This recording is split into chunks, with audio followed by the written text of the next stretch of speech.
কিয়ামতের সবচেয়ে বড় আলামত মুহাম্মদ সাল্লাল্লাহু আলাইহি ওয়াসাল্লামের প্রেরণ, আগমন এবং তার মৃত্যু। কেন আগে যত নবী রাসূল এসেছে তাদের মৃত্যুর পর মানুষ অপেক্ষা করত নতুন নবীর, খুঁজতো কোথায় নতুন নবী আসতেছে। আর মুহাম্মদ সাল্লাল্লাহু আলাইহি ওয়াসাল্লামের মৃত্যুর পর আমরা অপেক্ষা করতেছি নতুন নবীর না কিয়ামতের অপেক্ষা করতেছি। তাহলে সারমর্ম হচ্ছে ঈসা আলাইহিস সালাতু ওয়াস সালামের পরে মুহাম্মদ সাল্লাল্লাহু আলাইহি ওয়াসাল্লাম আসবে,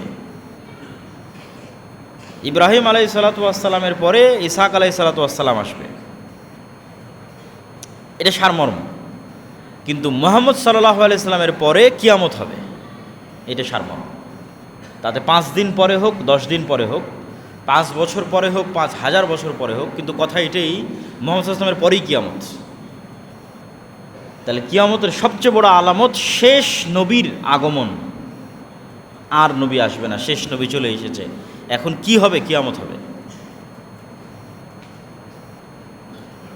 আর অতীতে যত নবী রাসূল এবং তাদের উম্মত যত ফিতনায় পতিত হয়েছিল,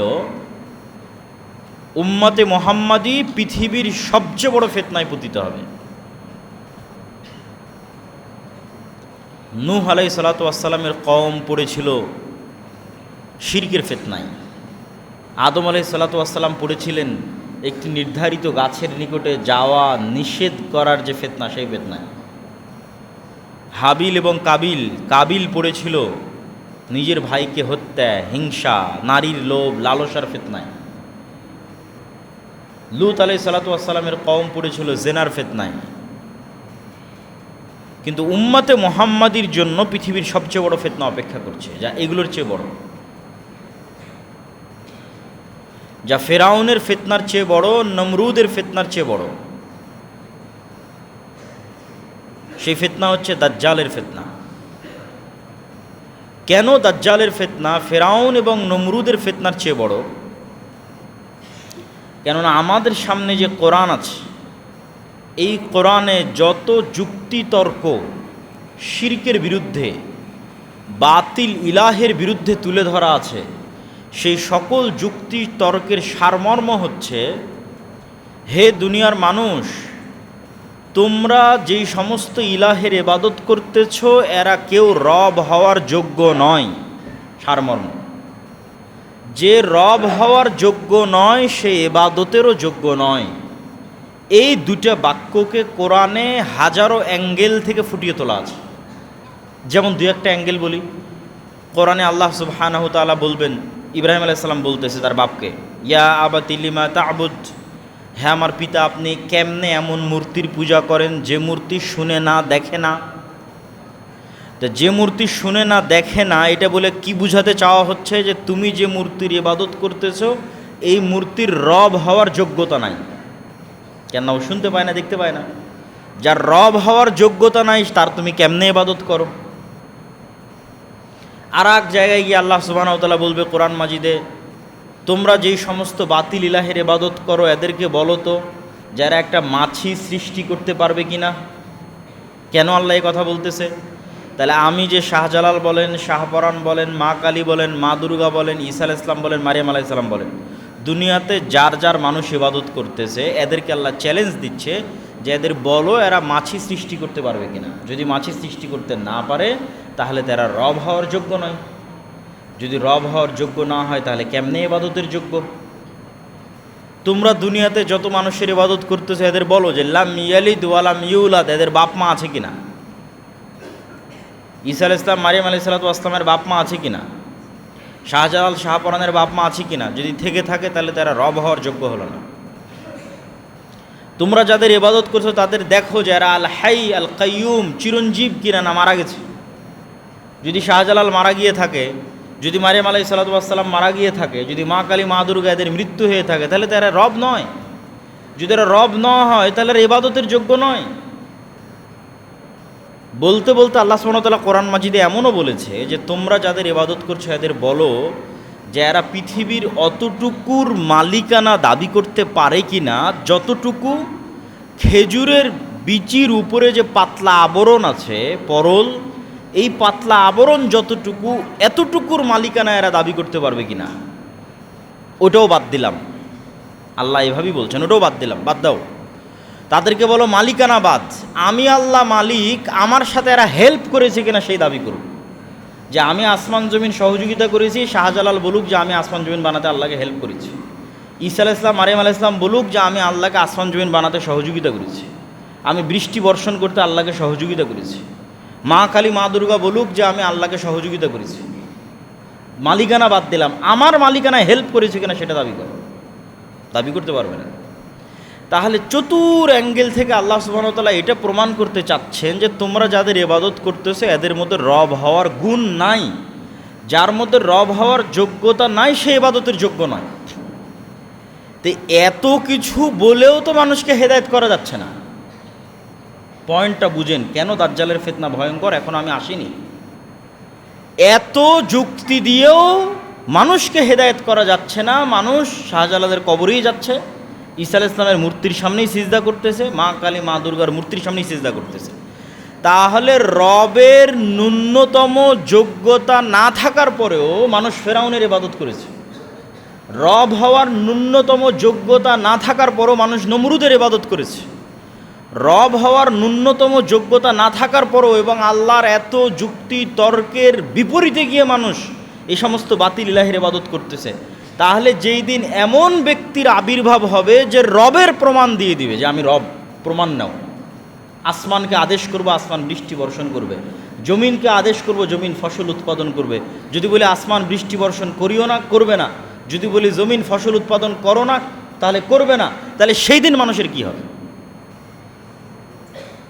কেন দাজ্জালের ফিতনা ভয়াবহ এটা যদি আমি বুঝাতে না পারি তাহলে সেটা আমার ব্যর্থতা।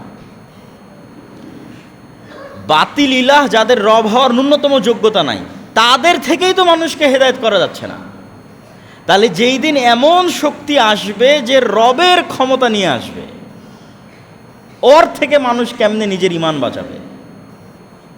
শাহজালাল তো মানুষকে দেখায়নি যে আমি আকাশ থেকে বৃষ্টি বর্ষণ করতেছি আমার আদেশে, তাও তো ওখানে গিয়ে মানুষ পূজা দিচ্ছে। কিন্তু যেদিন দাজ্জাল দেখাবে যে আমার আদেশে আসমান থেকে বৃষ্টি হচ্ছে, সেই দিন মানুষের কী হবে? এই জন্য এটি পৃথিবীর ইতিহাসের সবচেয়ে ভয়ঙ্কর ফিতনা। এই রকম ভয়াবহ ফিতনা পৃথিবী তার অতীতে কোনোদিন আসেনি। আর এই ফিতনা থেকে মানুষের পক্ষে বেঁচে থাকাও সহজ নয়, অনেক কঠিন। মানুষকে এত যুক্তি তর্ক দিয়ে বাতিল ইলাহ থেকে বাঁচিয়ে রাখা যাচ্ছে না, তো দাজ্জাল থেকে কিভাবে বাঁচিয়ে রাখা যাবে? কেন দাজ্জাল তো তখন রবের প্রমাণ দেবে, তখন তো আর যুক্তি তর্ক খাটবে না। এখন তো অন্তত আমি চ্যালেঞ্জ করতে পারতেছি, আরে ও তো এটা পারে না, ও তো এটা পারে না। দাজ্জাল বলবে আমি পারি, মরা মানুষকে জীবিত করে দেবে। এই জন্য দাজ্জালের ফিতনা পৃথিবীর সবচেয়ে বড় ফিতনা। আর এই ফিতনা মোকাবেলা করবে উম্মতে মুহাম্মাদি। রাসূলুল্লাহ সাল্লাল্লাহু আলাইহি ওয়াসাল্লাম বললেন, আমার পরে কিয়ামত পর্যন্ত 6টা জিনিসকে গণনা করো। 1 নাম্বার আমার মৃত্যু, 2 নাম্বার মসজিদে আকসার বিজয়, যা ইতিমধ্যে 2 বার হয়েছে, 2 বারই খ্রিস্টানদের কাছ থেকে বিজয় করা হয়েছে। আর যদি 3য় বিজয় হয় তাহলে হবে ইহুদিদের নিকট থেকে। 3 নাম্বার এমন ভয়ঙ্কর মহামারী যে প্রাণীতে যদি মহামারী লাগে যেমন একটাও বাঁচে না, মুরগির খামারে যদি মহামারী লাগে তো সব মুরগি মরে সাফ হয়ে যায়, একটাও মুরগি বাঁচে না। তো এরকম মহামারী দেখা দিবে যে মানুষ পৃথিবীর মরে সব সাফ। 600 কোটির মধ্যে 1 লক্ষ বেঁচে আছে, সব মরে গেছে। 10 লক্ষ বেঁচে আছে, সব মরে গেছে। 1 কোটি বেঁচে আছে, সব মরে গেছে। এরকম ভয়ঙ্কর ভয়াবহ মহামারী। তো যখনই ভয়ঙ্কর ভয়াবহ কোনো মহামারী দেখা দিয়েছে, সাহাবিরা, তাবিরা, আলেম ওলামারা মনে করেছে এটাই মনে হয় সেই মহামারী। আল্লাহ ভালো জানে সেটা কোন মহামারী। তারপরে এমন ধন সম্পদের আধিক্য হবে যে মানুষকে 100 টাকা দিলেও মনে করবে কম দিল। কেন? ওর নিজের কাছে এত হাজার হাজার টাকা আছে, 1 কোটি টাকা দিলে মনে করবে যে দিল মনে হয় কিছু, যেহেতু 1 কোটি টাকা দিয়েছে। কিন্তু 100 টাকা এটা গণনার মধ্যেই আসবে না।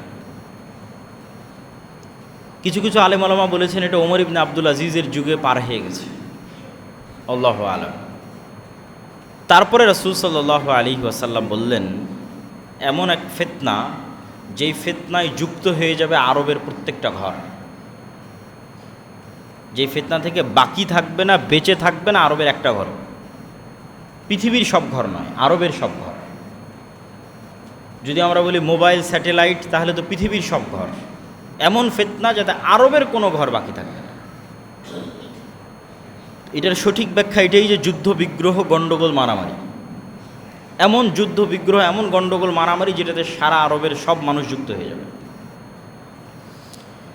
এটার সাপোর্টে আর একটা হাদিস তুলে ধরা যায়। রাসূল সাল্লাল্লাহু আলাইহি ওয়াসাল্লাম বললেন, অচিরেই ফরাত নদী থেকে জিবালুজ যাহাব, স্বর্ণের পাহাড় বের হবে।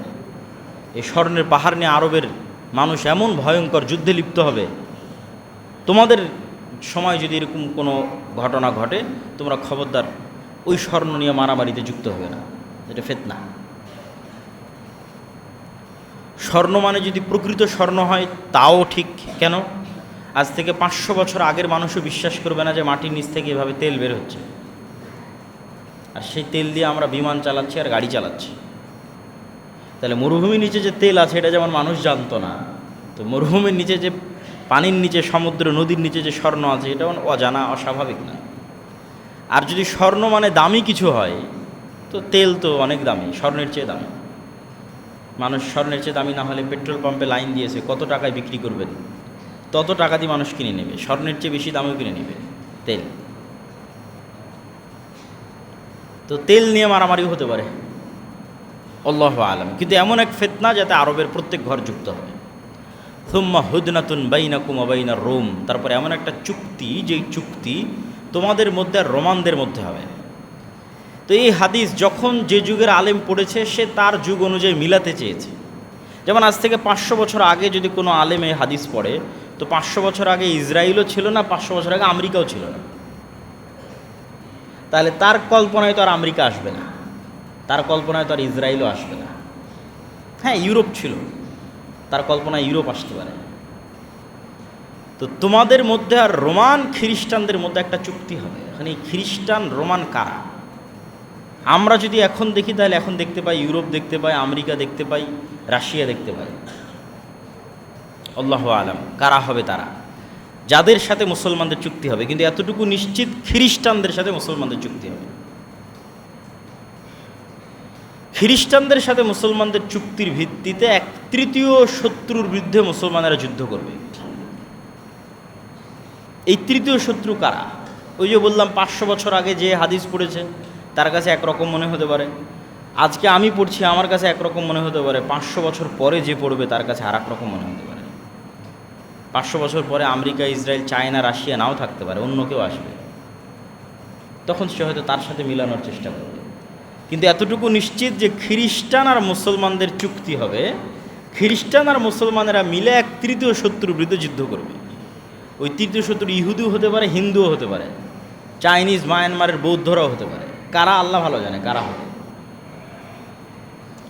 এই যুদ্ধে খ্রিস্টান এবং মুসলমানদের বিজয় হবে।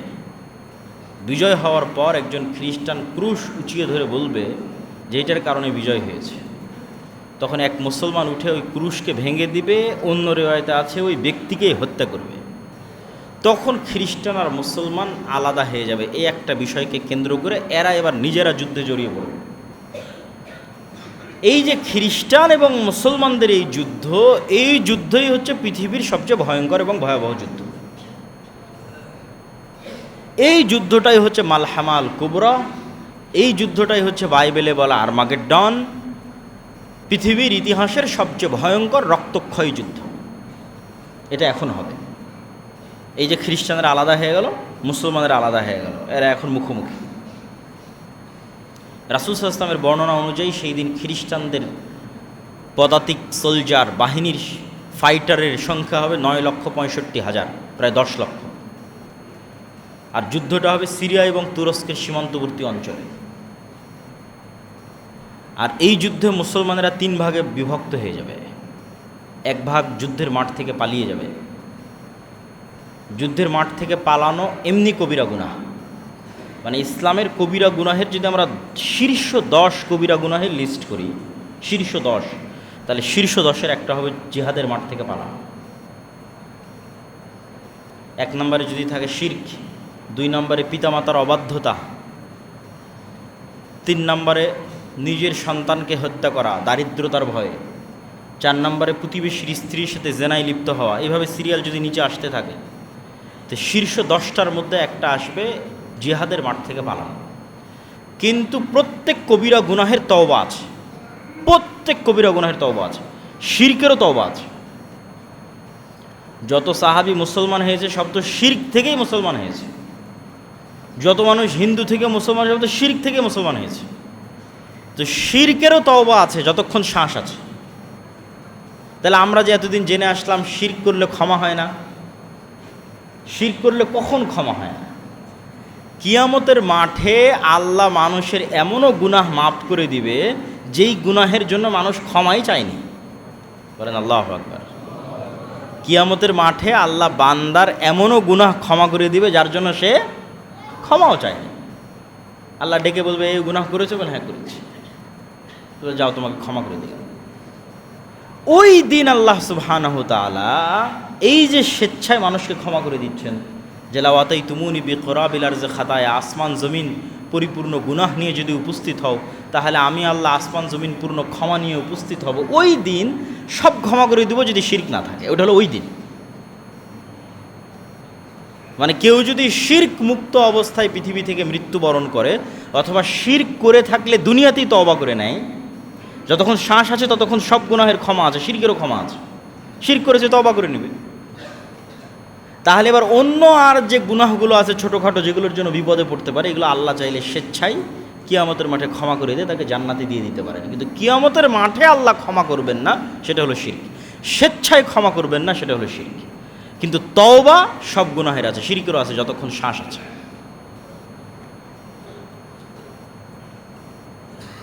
তো আমরা আলোচনা করছিলাম যে কিয়ামতের পূর্ব মুহূর্তে এই যে ভয়ঙ্কর যুদ্ধ, এই ভয়ঙ্কর যুদ্ধ থেকে যারা পালিয়ে যাবে তাদের ক্ষমা নাই।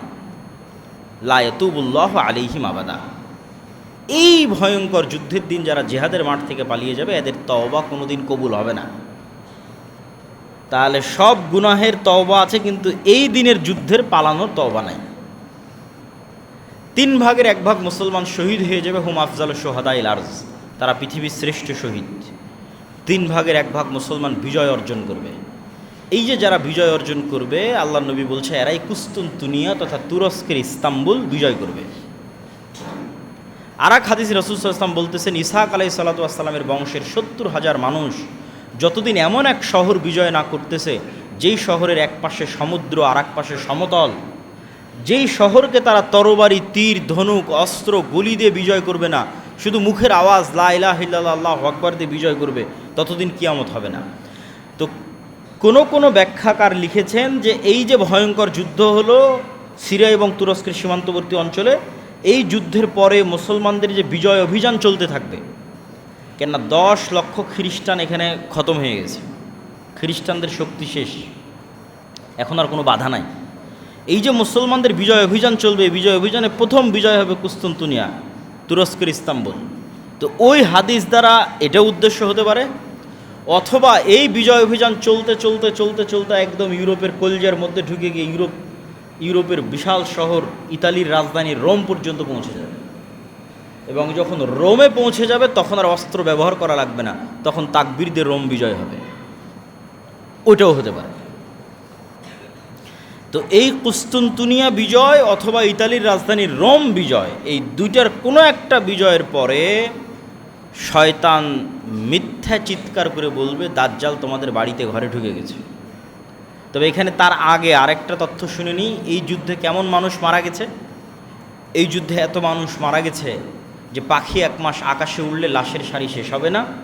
এত মানুষ মারা গেছে যে গনিমতের মাল ও মালের ওয়ারিস কেউ থাকবে না, যে আমি যদি গনিমতের মাল পাবো তো আমার বংশে কেউ বেঁচে নাই, তো কে ওয়ারিস হবে?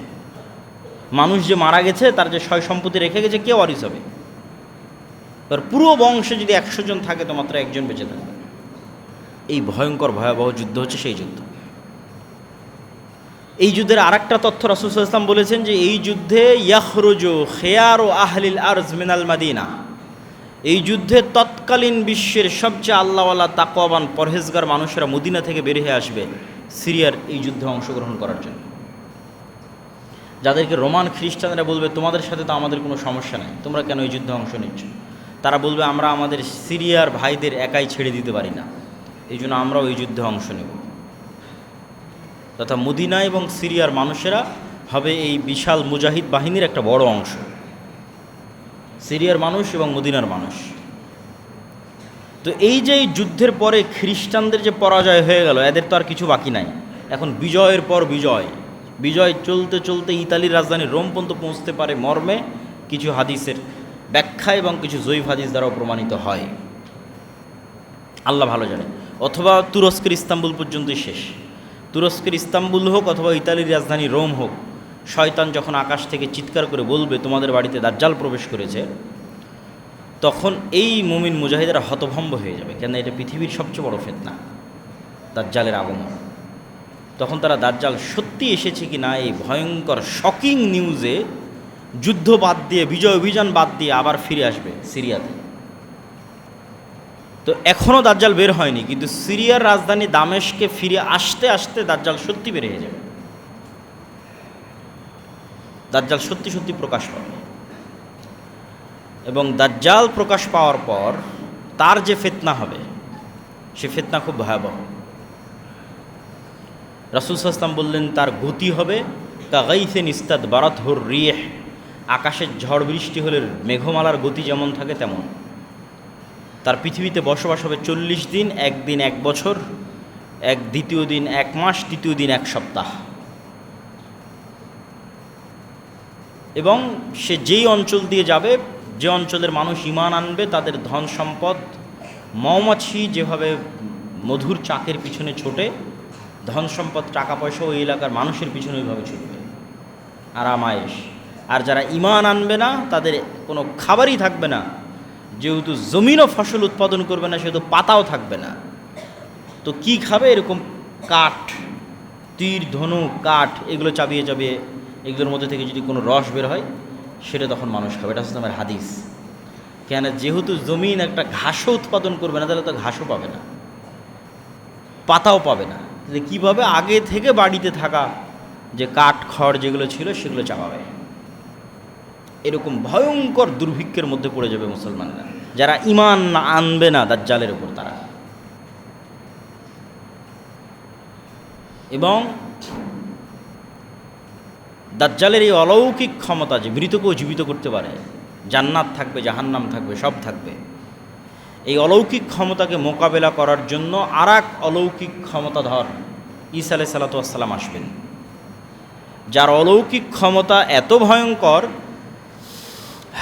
এরকম নিঃশ্বাস তার যতদূর পর্যন্ত যাবে এতদূর যে কাফের থাকবে সে নিঃশ্বাসে মারা যাবে। এইরকম অলৌকিক ক্ষমতা সম্পন্ন, নিঃশ্বাসে কাফের মারা যাবে।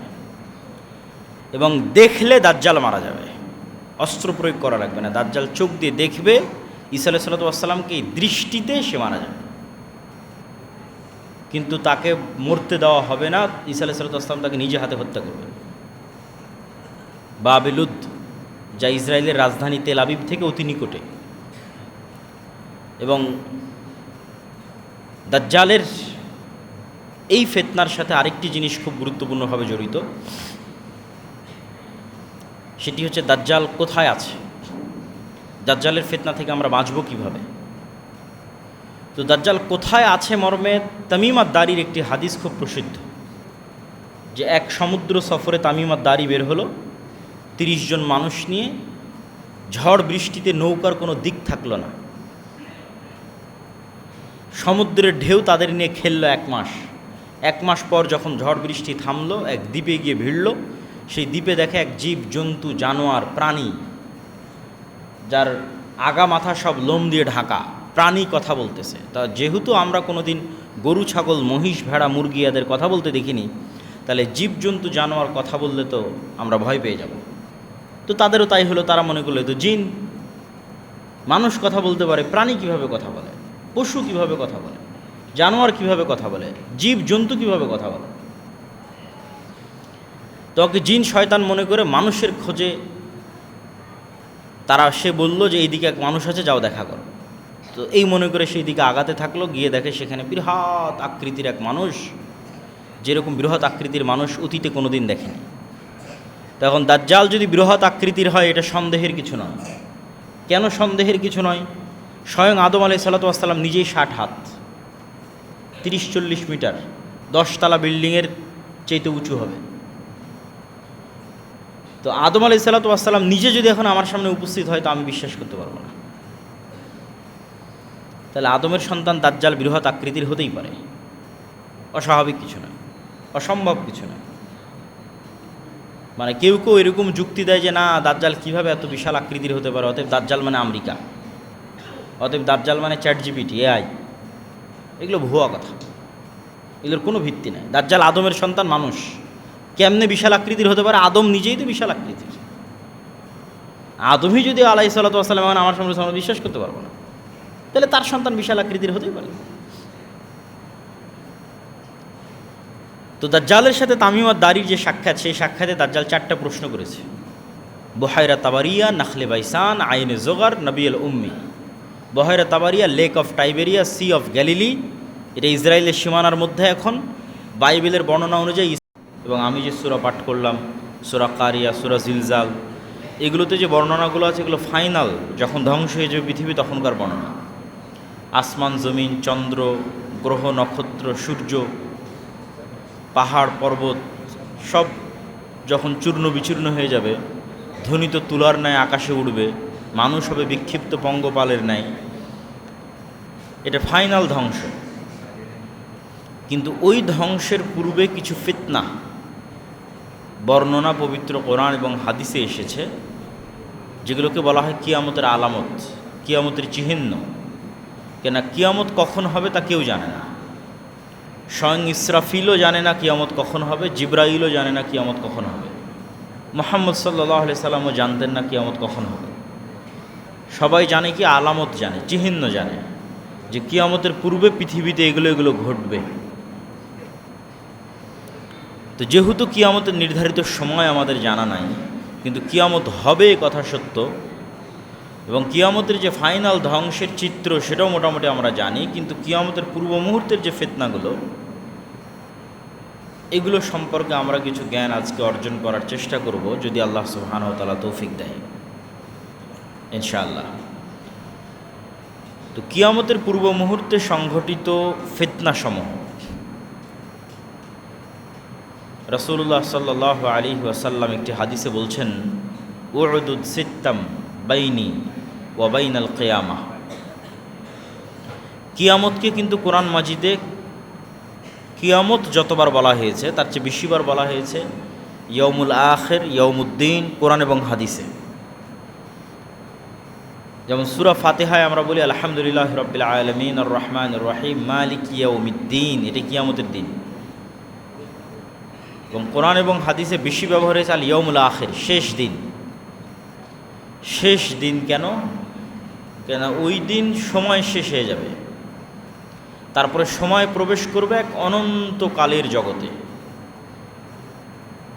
এখনকার যে সময়, এই সময় আপেক্ষিক, আমাদেরকে সময়ই হত্যা করতেছে, সময়ই ধ্বংস করতেছে। আমরা সময়ের মধ্যে আসতেছি, সময়ের মধ্যেই চলে যাচ্ছি। আমরা কেউ দিনাজপুরেও বসবাস করি না, তেঘরা বিরলও বসবাস করি না, সময়ে বসবাস করি। এই তেঘরা বিরল 500 বছর আগেও ছিল, আজও আছে, কিন্তু 500 বছর আগে যে ছিল সে নাই, তাহলে ও তেঘরা বিরলে ছিল না, ও একটা টাইমের মধ্যে ছিল। ওই টাইম চলে গেছে, ওইও চলে গেছে। আমরাও একটা সময়ের মধ্যে আছি, কোনো স্থানে না। সময় চলে যাবে, আমরাও চলে যাবো, এই স্থান তো থাকবেই, যতদিন আল্লাহ চাইবেন ততদিন থাকবে। তাহলে মানুষের জীবন মানে আসলে মানুষের সময়, মানুষের হায়াত মানে মানুষের সময়। কিন্তু এই সময় যেই দিন শেষ হয়ে যাবে, সময় যেই দিন প্রবেশ করবে এমন এক দিনে, যেই দিন আর শেষ হবে না, যেই সময় আর শেষ হবে না, তাহলে ইয়াউমুল আখির, শেষ দিন, সময়ের শেষ দিন, চলমান যে সময় আছে। তারপরে মানুষ প্রবেশ করবে এমন এক সময়, যে সময় আর শেষ হবে না, অনন্তকাল, জান্নাত জাহান্নাম, পরকাল, অনন্তকাল। তো তোমরা কিয়ামতের মাঝে, শেষ দিনের মাঝে, বিচার দিবসের মাঝে আর আমার মাঝে 6টা জিনিসকে গণনা করো। 1 নম্বর মাউতি, আমার মৃত্যু। ইউরোপ আমেরিকার সব খ্রিস্টান এই সমুদ্র বা এই লেক, এই হ্রদ, এই খাল, এই বিল দেখতে আসে। আর নাখলে বাইসান এটা হচ্ছে ইসরায়েলের একটা শহর, বাইত শিয়ান, যেখানকার খেজুরের বাগানের কথা বলা আছে। আর আইনে জোগার এটা হচ্ছে ডেড সি, জর্ডানের সীমানার কাছে ডেড সির অতি নিকটে একটা জায়গা, স্প্রিং অফ জোয়ার, যেটাও বাইবেলের বর্ণনা অনুযায়ী লূত আলাইহিস সালামকে যেখানে আশ্রয় দেওয়া হয়েছিল সেটা। ফলত এটাও খ্রিস্টানদের কাছে খুব পবিত্র, খ্রিস্টানরা এটাও দেখতে আসে। তো এই তিনটা প্রশ্ন করেই দাজ্জাল কি বলছে, তিনটার সাথে পানির কানেকশান আছে। পানির সাথে দাজ্জালের কি রহস্য আল্লাহ ভালো জানে। সি অফ গ্যালিলি সেটাও পানি, নাখলে বাইসানে মানুষ পানি দিয়ে খেজুর চাষ করে কিনা ওখানেও পানি, আর আইনে জোগাড়ে পানি আছে কিনা এটাও পানি। আর তিনটা দিয়ে দাজ্জাল বললো যে এগুলো সব বাদ হয়ে যাবে, থাকবে না। ওই সি অফ গ্যালিলিতেও পানি থাকবে না, এটাতেও পানি থাকবে না, ওই নাখলে বাইসান ওখানেও খেজুর চাষ হবে না। এখন কেউ কেউ মনে করে যে দাজ্জাল আসার আগেই মনে হয় এগুলোর পানি কমে যাবে, কিন্তু আর এক হাদিসে দেখা যাচ্ছে, ইয়াজুজ মাজুজের হাদিসে, যে ইয়াজুজ মাজুজ পৃথিবীতে এসে সবার আগে এই sea of Galilee, lake of Tiberia এটার পানি খাবে। তো পানি যদি দাজ্জাল আসার আগেই শেষ হয় তাহলে ইয়াজুজ মাজুজ পানি কই পাবে? তাহলে দাজ্জাল যে বললো পানি শেষ হয়ে যাবে, তো ইয়াজুজ মাজুজ খাওয়ার মাধ্যমে শেষ হয়ে যেতে পারে। এটা নিশ্চিত করে বলা যাবে না যে দাজ্জাল আসার আগেই শেষ হবে, এটা বলা যাবে। শেষ হবে একদিন না একদিন, ওই যে ইয়াজুজ মাজুজ আসে যখন পানি খাবে তখন শেষ হয়ে যাবে, আল্লাহ ভালো জানে।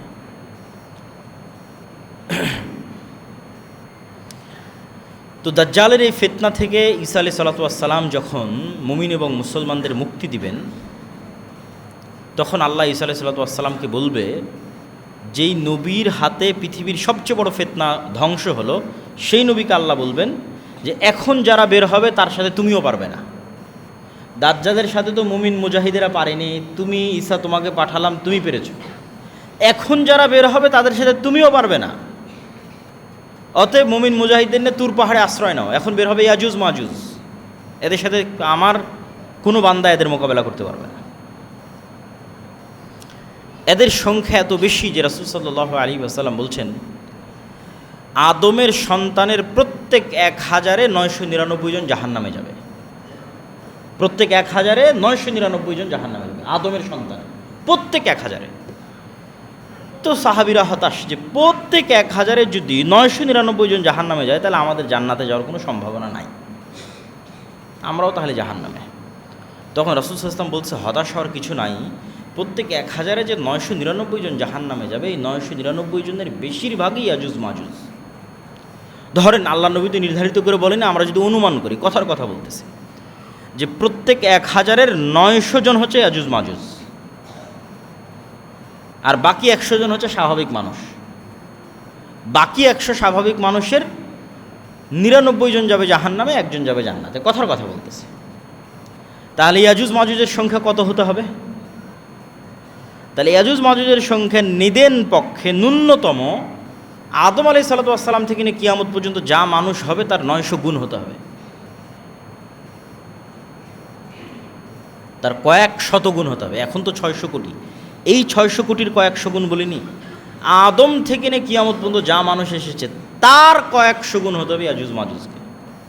তাহলে এবার হিসাবে মিলবে যে আদম সন্তানের প্রত্যেক 1000-এ 900 জন জাহান্নামে যাবে, তার অধিকাংশ হচ্ছে ইয়াজুজ মাজুজ। তো ইয়াজুজ মাজুজ আদমের সন্তান। ইয়াজুজ মাজুজ যখন বের হবে, ঈসা আলাইহিস সালাম মুমিন মুসলমানদের নিয়ে তুর পাহাড়ে আশ্রয় নেবেন। তো তুর পাহাড়ে যখন আশ্রয় নেবেন তখন আবার সেম দাজ্জালের মতো বিপদ, খাবার নাই, চাষাবাদ নাই, ফল ফলাদি নাই। ওই বিপদে পড়ে আবার তারা কান্নাকাটি করবে আল্লাহর কাছে, আল্লাহ বিপদ থেকে উদ্ধার করেন। ঈসা আলাইহিস সালামও কান্নাকাটি করবেন। তখন আল্লাহ বিশেষ এক রোগে আক্রান্ত করে ইয়াজুজ মাজুজকে ধ্বংস করবেন। ধ্বংসের বর্ণনা হাদিসে এভাবে আছে, কামাউতি নাফাসিন ওয়াহিদ, একটা মানুষ মারা গেলে যেমন হয়, লক্ষ লক্ষ কোটি কোটি ইয়াজুজ মাজুজ এরকম একবারে একসাথে at a second, at a moment মারা যাবে। কেউ আগে কেউ পরে হবে না, একসাথে সব 1 সেকেন্ডে শেষ। তারপর ঈসা আলাইহিস সালাম তুর পাহাড় থেকে নেমে আসতে চাইবেন, দেখবেন চারিদিকে শুধু লাশ আর দুর্গন্ধ। তখন তিনি আবার আল্লাহর কাছে দোয়া করবেন যে আল্লাহ, এই পৃথিবীতে তো বসবাসের উপযোগী 1 ইঞ্চি জায়গাও নাই, খাবো কি, চলবো কি? তখন আল্লাহ বিশেষ এক প্রকার পাখি পাঠাবেন, যেই পাখি এই লাশগুলোকে তুলে নিয়ে গিয়ে এমন জায়গায় ফেলে দেবে যেখানে মানুষ বসবাস করে না, আল্লাহর আদেশ। উত্তর মেরু, দক্ষিণ মেরু, সাইবেরিয়া, বরফ আচ্ছাদিত, যেখানে আল্লাহ চাইবে। তারপরে ঈসা আলাইহিস সালাম নেমে আসবেন, আকাশ বৃষ্টি বর্ষণ করবে, জমিন ধুয়ে মুছে সাফ হয়ে যাবে এবং 7 বছর ন্যায়ের শাসন চলবে। এই ন্যায়ের শাসনের পর এক মৃদু বাতাসে ঈসা আলাইহিস সালাম সহ মুমিন মুসলমান সবাই মারা যাবে, শুধু ফাসেক ফাজের থাকবে। এই ফাসেক ফাজেরদের মধ্যেই যত হাদিস আপনারা শুনেছেন যে আল্লাহর নাম নেওয়ার কেউ থাকবে না, কোরআন পড়ার কেউ থাকবে না, লা ইলাহা ইল্লাল্লাহ বলার কেউ থাকবে না, কুকুর শ্রীগালের মতো খোলা মাঠে জেনায় লিপ্ত হবে, এগুলো এখন, তার আগে নয়। ঈসা আলাইহিস সালামের আগে এগুলো নয়। ঈসা আলাইহিস সালামের আগে মানুষের ঈমান এমন লেভেলে পৌঁছে যাবে, এমন লেভেলে পৌঁছে যাবে যে তারা দাজ্জালের ফিতনাকেও মোকাবেলা করতে পারবে। মুসলমানদের ঈমান এত উঁচুতে পৌঁছে যাবে যে দাজ্জাল বের হওয়ার আগে মুসলমানরা সব বিজয় করে নেবে।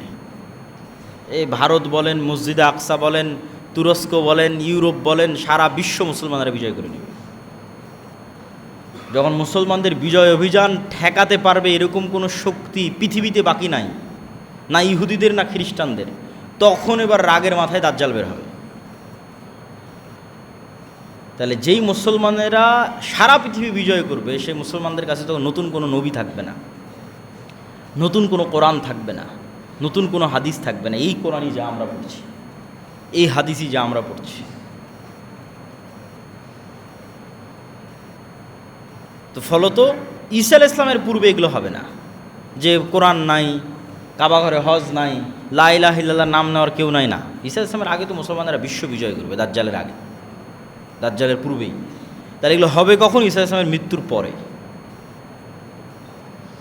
ঈসা আলাইহিস সালামের আসার আগ পর্যন্ত জ্ঞানের চর্চা থাকবে না, শুধু ইসলামের চর্চা থাকবে না, শুধু সর্বোচ্চ পর্যায়ে পৌঁছে যাবে, তার সর্বোচ্চ চূড়া এবং শিখরে পৌঁছে যাবে। বক্তব্যের যেহেতু জুমার খুতবা, সেহেতু আমরা এই আলোচনা অত বিস্তারিত এবং লম্বা করতে পারতেছি না, কিন্তু শিক্ষণীয় অংশটুকু বলে শেষ করি। দুইটা উত্তর দিয়ে শেষ করবো। এক, এই দাজ্জাল এবং ইয়াজুজ মাজুজ আছে কোথায়, আর দুই, এই দাজ্জালের ফিতনা থেকে বাঁচবো কীভাবে, দিয়ে বলে বক্তব্য শেষ।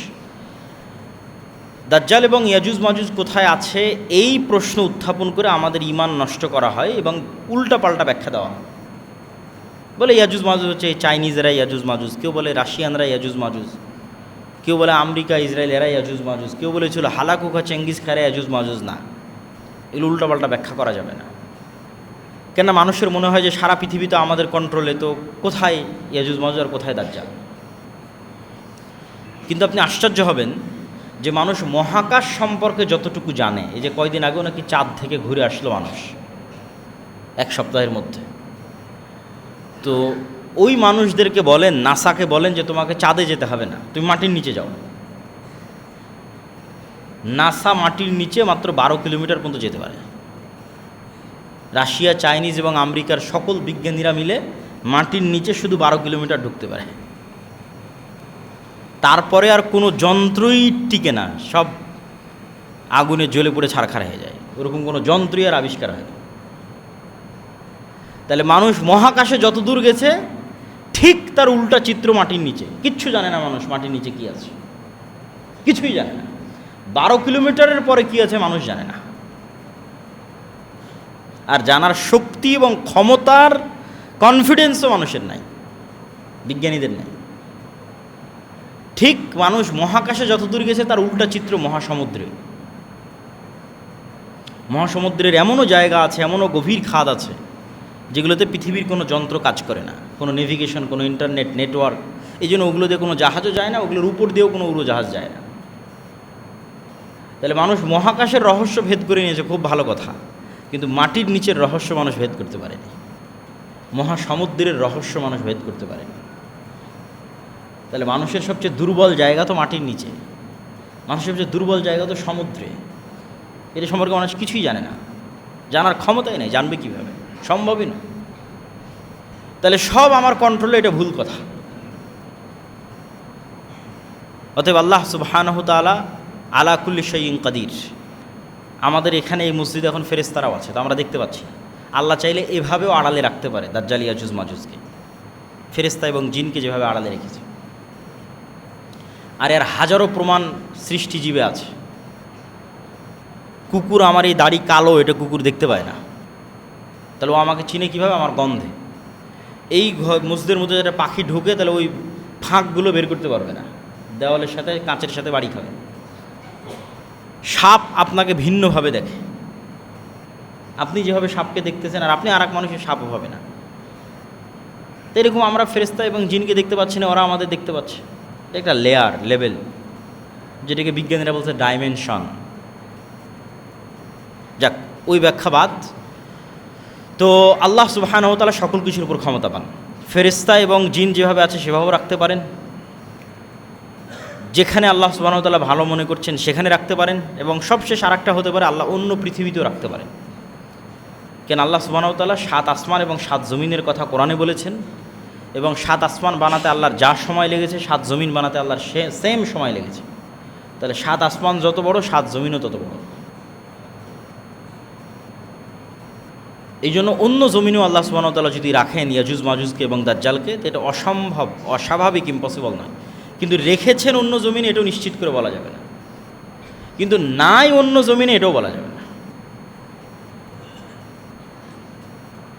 দাজ্জালের ফিতনা থেকে বাঁচবেন কিভাবে? দাজ্জালের ফিতনা থেকে বাঁচার ক্ষেত্রে বেশিরভাগ সময় সূরা কাহফের কথা বলা হয়েছে। সূরা কাহফে 4টা ব্যতিক্রম ঘটনা আছে। একটা ঘটনা তো আসহাবে কাহফ গর্তের মধ্যে হারিয়ে গেল। একটা ঘটনা জুলকারনাইন ইয়াজুজ মাজুজকে দেওয়াল দিয়ে ঘিরে দিল, এগুলো সূরা কাহফের ঘটনা। একটা ঘটনা মুসা আর খিজির আলাইহিস সালাতু ওয়াস সালামের ঘটনা। আর একটা ঘটনা 2 ভাইয়ের বাগান এক রাতের মধ্যে নিমিষে ধ্বংস হয়ে যাবে। 4টা গুরুত্বপূর্ণ ঘটনা সূরা কাহফে আছে। এই 4টা ঘটনার সারমর্ম শিক্ষা যা, ওঠেই মানুষকে দাজ্জালের ফিতনা থেকে বাঁচাতে পারবে। তো খিজির আলাইহিস সালাতু ওয়াস সালামের ক্ষেত্রেও অনেক গবেষক প্রশ্ন উত্থাপন করেছে। কেন নিশ্চিত জ্ঞান তো কারো কাছে নাই, এই জন্য নিশ্চিত দাবি করা যাবে না, কিন্তু প্রশ্ন অবশ্যই করা যায়। প্রশ্নটা কি? যে খিজির আলাইহিস সালাতু ওয়াস সালাম যদি পৃথিবীরই হতেন, তাহলে আল্লাহ মুসা আলাইহিস সালামকে বলে দিতেন অমুক গ্রামে, অমুক শহরে, অমুক দেশে যাও, খিজির আছে। এইভাবে আল্লাহ সুবহানাহু ওয়া তাআলা ঠিকানা না দিয়ে বললেন মৃত মাছ ভেজে ব্যাগে নিয়ে নাও, সমুদ্রের ধার দিয়ে হাঁটতে থাকো, যেখানে ওই মাছ জীবিত হয়ে সমুদ্রে চলে যাবে ওখানে পাবা। আবার যখন খিজির আলাইহিস সালাতু ওয়াস সালামকে পেলেন, খিজির আলাইহিস সালাম সালাম, কী ব্যাপার, দুনিয়াতে সালাম কে দেয়? জান্নাতের সালাম। তুমি কোন মুসা? আমি নবী মুসা। তারপরে এমন সব অ্যাবনর্মাল ঘটনা ঘটতেছে যেগুলো পৃথিবীর ফিজিক্সে সম্ভব নয়। যেমন ওই মাছের জীবিত হয়ে সমুদ্রে যাওয়া ফিজিক্সে সম্ভব নয়, পৃথিবীর ল রেগুলেশনে। ঠিক এটাও সম্ভব নয় যে আপনি দেখবেন এই বাচ্চাটা বড় হয়ে ভবিষ্যতে তার বাপ মাকে হত্যা করবে, তাই অতীতে আমি ওই বাচ্চাকে জবাই করে দিচ্ছি। এটা খিজির আলাইহিস সালাতু ওয়াস সালাম মুসা আলাইহিস সালামের সামনে করেছে। তো খিজির আলাইহিস সালাতু ওয়াস সালাম এই পৃথিবীরই, এটা যেমন নিশ্চিত করে বলা যাবে না, ঠিক এটাও বলা যাবে না যে খিজির আলাইহিস সালাতু ওয়াস সালাম অন্য পৃথিবীর নন, এটাও বলা যাবে না। তো সূরা কাহফের যে ঘটনাগুলো আছে, এই ঘটনাগুলোর সুরাহা পৃথিবী যখন ধ্বংস হবে, দাজ্জাল, ইমাম মাহদী, ইয়াজুজ মাজুজ যখন বের হবে তখন হয়ে যাবে। এই জন্য সূরা কাহফের কথা বারবার বলা আছে। সূরা কাহফে ইয়াজুজ মাজুজের কথা আছে, জুলকারনাইন ইয়াজুজ মাজুজকে বন্দী করে আসছে, ওগুলো মানুষ মিলাতে পারবে। এবং আল্লাহ সুবহানাহু ওয়া তাআলার সুন্নাত এমনই যে আল্লাহ সুবহানাহু ওয়া তাআলা যখন কোনো কিছু ঘটান, মোজেজা ছাড়া সব কিছু কোনো না কোনো একটা কারণের মাধ্যমে হয়, সিস্টেমে হয়। ইউসুফ আলাইহিস সালাতু ওয়াস সালামকে জেল থেকে বের করবেন, তাই জিবরাইল এসে জেলখানার মধ্যে থেকে বের করে নিয়ে যায় দিল, এটা না। কোনো একটা ঘটনা ঘটতেছে, ঘটনার প্রেক্ষাপটে ইউসুফ আলাইহিস সালাম জেল থেকে বের হচ্ছে। ইউসুফ আলাইহিস সালাতু ওয়াস সালামকে কুয়া থেকে উঠাতে হবে, তাই ফেরেশতা কুয়া থেকে উঠিয়ে দিল, এটা না। কোনো একটা ঘটনার প্রেক্ষাপটে ইউসুফ আলাইহিস সালাম কুয়া থেকে উঠতেছে। সাধারণত আল্লাহর সুন্নাত এমনই, মুজিজা যেগুলো ঘটে সেগুলোর কথা বাদ দিলে। তো সেক্ষেত্রে দাজ্জাল আসলে একদিন 1 বছর হবে, একদিন 1 মাস হবে, একদিন 1 সপ্তাহ হবে, এটা এমনিই হবে, এটা আল্লাহর সুন্নাতের সাথে যায় না। বরং কোনো ঘটনাক্রমে হবে, কোনো ঘটনার ধারাবাহিকতায় হবে, এটাই সুন্নাতের সাথে যায়। সেই ঘটনা এমন ভয়াবহ ঘটনা যে ওই ঘটনার চাপ সামাল দিতে সূর্য আর পৃথিবীর স্বাভাবিক হতে সময় লাগবে, একদিন লাগবে 1 বছর, একদিন লাগবে 1 মাস, একদিন লাগবে 1 সপ্তাহ, তারপরে এরা স্বাভাবিক হতে পারবে, আবার আগের 24 ঘন্টার যে দিন রাত সেটাতে ফিরে যেতে পারবে। ঘটনা এত ভয়াবহ ঘটেছে, ঘটনা এত ভয়াবহ ঘটেছে, যেই ঘটনার ভয়াবহতার পাল্টা প্রতিক্রিয়া সামাল দিতে এখন একদিন হবে 1 বছর, একদিন হবে 1 মাস, একদিন হবে 1 সপ্তাহ, তারপর আবার স্বাভাবিক অবস্থায় ফিরে গেছে। সেই ঘটনা কি সেটা আমরা জানি না, কিন্তু সেটা ভয়ঙ্কর ব্যতিক্রম কোনো ঘটনা। যদি ওইভাবে হয় তাহলে আল্লাহর সুন্নাতের সাথে মিলে। আল্লাহ সাধারণত এইভাবেই ঘটান।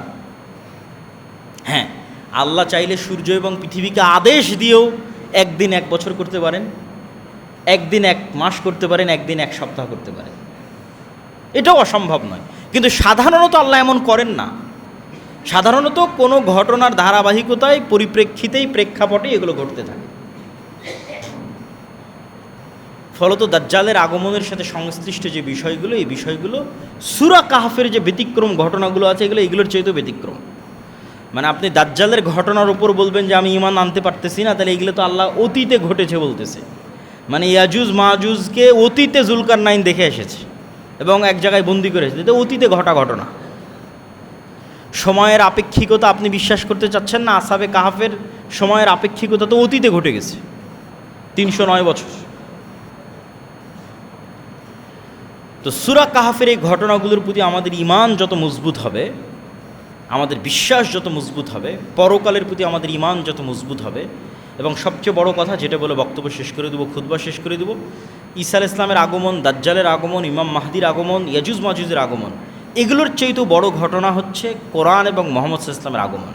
কেন? নতুন কোনো কোরআন তখন আসবে না। ঈসা আলাইহিস সালাম এই কোরআনের উপরে আমল করবে, রাসূল সাল্লাল্লাহু আলাইহি ওয়াসাল্লামের এই হাদিসের উপরে আমল করবে। তাহলে আসল ঘটনা কিন্তু আগেই ঘটে গেছে। এই কোরআন, এই হাদিসকে কাজে লাগিয়ে মুসলমানেরা এমন লেভেলে যাবে যে বিশ্ব বিজয় করবে। তাহলে কবে কি হবে, কবে কি ঘটবে, এটা চিন্তা না করে ওই কোরআন তো আমাদের কাছেই আছে। দাজ্জাল যেই নবীকে মানতে বলেছে, তামিম আদ-দারিকে, ওই নবীর হাদিস আমাদের সামনে আছে। তাহলে আমাদের কাজ কি? ওই কোরআন এবং ওই হাদিসের উপর আমল করা। আর আমাদের প্রত্যেকের কিয়ামত আমাদের মৃত্যু। কিয়ামত মানে কি? পরকাল দেখা। তা আপনি মরলেই তো পরকাল দেখবেন, মরলেই কবরে যাবেন, ফেরেশতাদের দেখবেন, কবরে আযাব দেখবেন, জান্নাতের সুন্দর বাতাস দেখবেন, জাহান্নামের আগুনের তাপ দেখবেন, সবই দেখবেন, পরকালের সব দেখে নেবেন। তার কি দেখতে বাকি থাকলো? কিয়ামত হতে তো আর বাকি থাকলো না। তাহলে মৃত্যুই কিয়ামত। তাহলে আমাদের কাজ কি? যেহেতু সবচেয়ে বড় ঘটনা আগেই ঘটেছে, নতুন কোরআন আসবে না, নতুন নবী আসবে না, আর আমাদের মৃত্যুই আমাদের কিয়ামত, তাহলে আমাদের এই কোরআন এবং হাদিসের উপর আমল করতে হবে। আর দাজ্জালের ফিতনা থেকে সে বাঁচতে পারবে না যার 1 টাকা অবৈধ টাকার প্রতি লোভ আছে, ও দাজ্জালের ফিতনা থেকে বাঁচতে পারবে না। ওই আসহাবুল উখদুদের মতো আগুনে ঝাঁপিয়ে পড়ার মতো ঈমান যাদের থাকবে, যারা ওই আগুনের মধ্যে জান্নাত দেখতে পাবে, এরা দাজ্জালের ফিতনা থেকে বেঁচে থাকতে পারবে। যারা মরার জন্য প্রস্তুত থাকবে কিন্তু ঈমান বিক্রি করতে প্রস্তুত থাকবে না, এরাই দাজ্জালের ফিতনা থেকে বেঁচে থাকবে। এবং আমাদের আল্লাহর পথে যাত্রা মূলত ঈমান মজবুত করার উদ্দেশ্যেই লেখা। এই বইটা প্রত্যেক স্কুল, কলেজ, মসজিদ, মাদ্রাসায় পাঠদান করানো উচিত, এবং মাসিক আল ইতিসাম সহ অন্য সকল পত্রিকাগুলো সংগ্রহ করা উচিত। আমাদের সাথে মক্তব কার্যক্রম এবং জামিয়া সালাফের সাথে মুআদালা কার্যক্রম, এগুলোর সাথে সম্পৃক্ত হওয়া উচিত। আমরা আল্লাহ সুবহানাহু ওয়া তাআলার কাছে দোয়া করি, আল্লাহ সুবহানাহু ওয়া তাআলা এই জামিয়া সালাফে সহ আমাদের সকল প্রতিষ্ঠানগুলোকে কবুল করুক। আল্লাহুম্মা আমিন। আলহামদুলিল্লাহ ওয়াহদা ওয়াসসালাতু ওয়াসসালামু আলা মান লা নাবিয়্যা বা'দা। ইয়া আইয়ুহাল্লাযীনা সাল্লু আলাইহি ওয়া সাল্লিমু তাসলিমা। আল্লাহুম্মা সাল্লি আলা মুহাম্মাদ ওয়া আলা আলি মুহাম্মাদ